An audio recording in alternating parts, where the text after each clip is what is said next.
Quando eu mesmo vim morar para cá, era muito assim, era banana, era farinha de mandioca, era o angu. Tanto que eu sou caiçara, mas essas coisas mesmo eu aprendi depois que eu vim morar para cá. Mas eu mudei muito, muito mesmo. Assim, eu acho que quase 90%. Tanto da minha alimentação como da minha imagem do que é ser caiçara, né? Porque até então eu não tinha. Eu não tive muita convivência com meu pai, eu convivia mais com minha mãe, que é mineira. O meu pai, ele é caiçara também, só que ele se separou da minha mãe quando eu tinha 3 meses, né? Então a gente não tinha uma convivência muito próxima e nem eu com a família do meu pai. Ele não era de conversar muito. Então para encontrar ele tinha que ir na beira da praia de Itaguá, sentar no banquinho, falava benção pai, ele me dava um beijo na testa e ficava um olhando para o mar e o outro olhando para o mar. Era essa a nossa convivência, mas era muito gostoso, né? Eu não sei o que, ficava tentando imaginar o que ele estava pensando. Ele ficava olhando exatamente assim pro horizonte, assim, né? E eu ficava pensando, mas depois que ele faleceu, eu descobri que ele tinha muitas afinidades, assim. Uma delas era a comida, né? A culinária, né? Minha mãe falava que ele era um ótimo cozinheiro e ele também fabricava aqueles barcos de pesca, ele fazia as miniaturas, né? Eu só descobri isso também depois que ele faleceu, senão eu tinha aproveitado muito mais. É nessa questão que eu digo, né, que se eu tivesse um conhecimento do que é ser caiçara antes, talvez eu tivesse aproveitado um pouco mais enquanto ele estava aqui.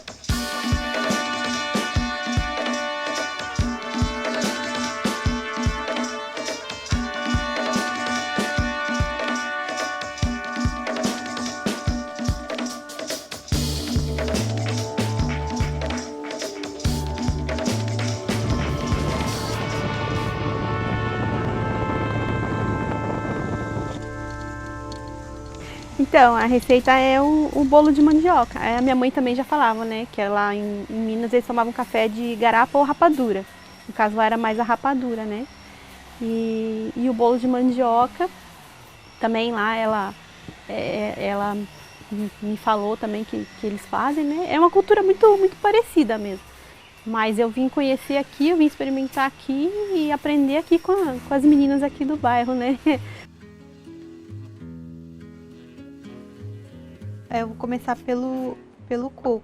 Vou fazer o leite de coco e o coco para usar na massa do bolo. E aí a gente passa pelo liquidificador com água quente e depois coa. E aí já tem a polpa para usar, né? E o leite de coco, que a gente vai usar os dois na receita. Eu já tenho mais ou menos uma base assim, então eu não meço, mas é para um coco 2 xícaras de água. O Júnior participava de muitos projetos. Ele percebeu que nessas reuniões tinha muita coisa industrializada, né? O café, bolacha, era sempre a mesma coisa, bolacha, suco industrializado e café. E aí ele fez essa proposta, né, de levar um café caiçara. Aí aqui agora a gente tem dois processos. A metade no liquidificador e a outra metade, aqui eu vou bater os ovos. Aí vão 2 xícaras de açúcar, eu não gosto de colocar 2 xícaras cheias. Então eu ponho 1,5 xícaras de açúcar, 1 xícara de leite e o leite de coco. E aqui, aí eu bato com um pouco da mandioca. E a outra eu ralo pra ficar 1 quilo de mandioca. Eu prefiro usar ela crua, mas pode ser cozida também, não tem problema.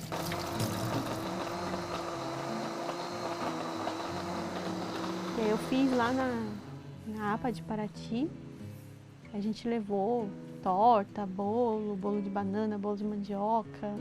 Eu virei à noite, porque eu ainda trabalhava no estado, né? Então eu virei à noite fazendo café para 30 pessoas. Mas assim, foi um desafio. E aí a partir desse momento eles gostaram e aí dali para frente não parou mais. Foi assim muito legal porque foi só no boca a boca. Nisso eu fui para Paraty, eu fui para São Sebastião, eu fui para Ilhabela, eu fui para Caraguá cozinhar. Para mim assim, ver que a pessoa gostou. Às vezes eu fico muito apreensiva por isso. Eu faço aí eu fico olhando, meu Deus, não vai dar certo, aí não vai gostar. Mas aí ver que a pessoa gostou, ver que a pessoa, sabe,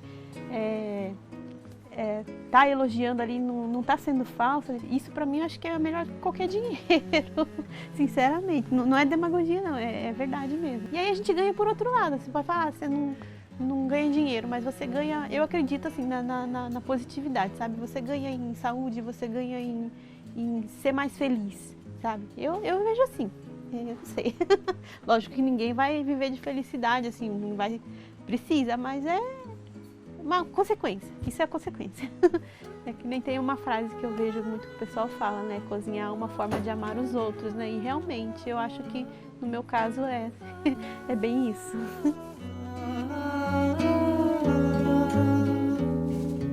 Geralmente põe um café, um chá, os sucos.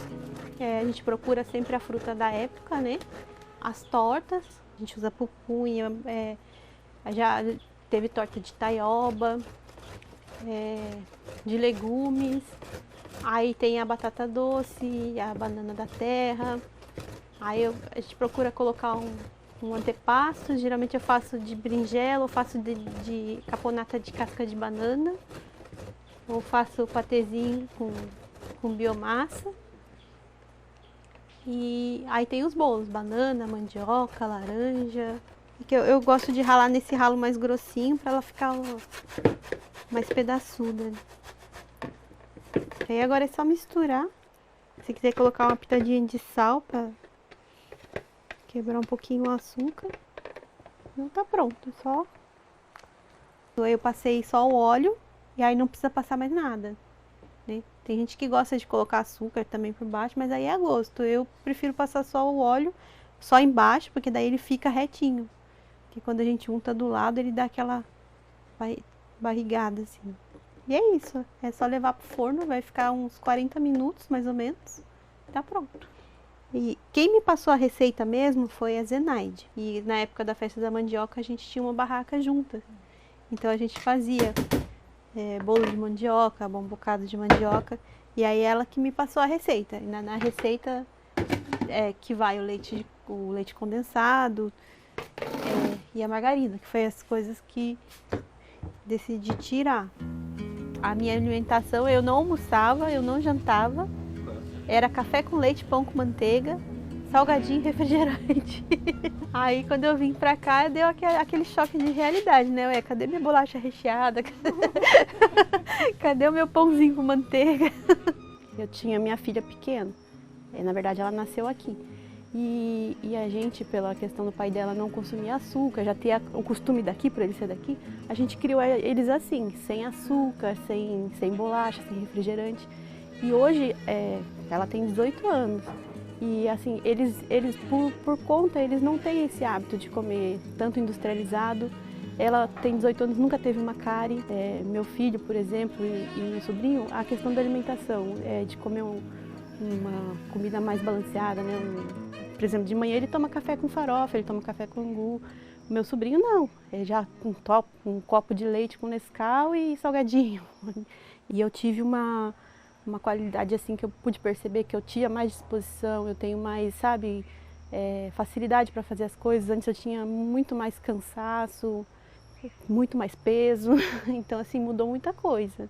Eu fico muito preocupada com essa questão alimentar, justamente por isso, porque hoje em dia a gente não sabe nem o que a gente está ingerindo mais, né? Quanto mais industrializado, quanto mais facilidade se tem. Eu era uma fã de miojo.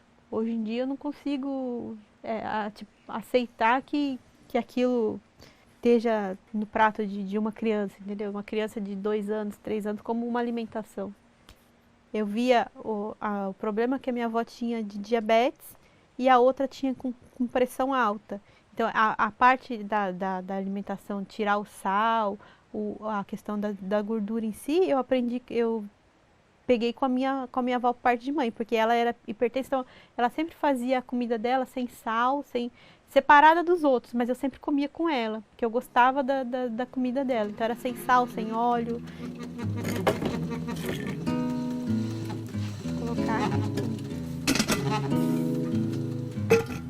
Então, aí aqui eu vou colocar metade de água, a mesma quantidade de garapa. Vai misturar e a gente vai deixar ela ferver aqui. Ele demora mais, que acho que a garapa ali vai curtindo um pouco, então ele fica um caldo mais grosso, aí ele demora um pouco mais para coar. Aí ele puxa bem mais para cana, eu acho, até do que pro próprio café. O gosto do café, né? Tipo uma garapa quente.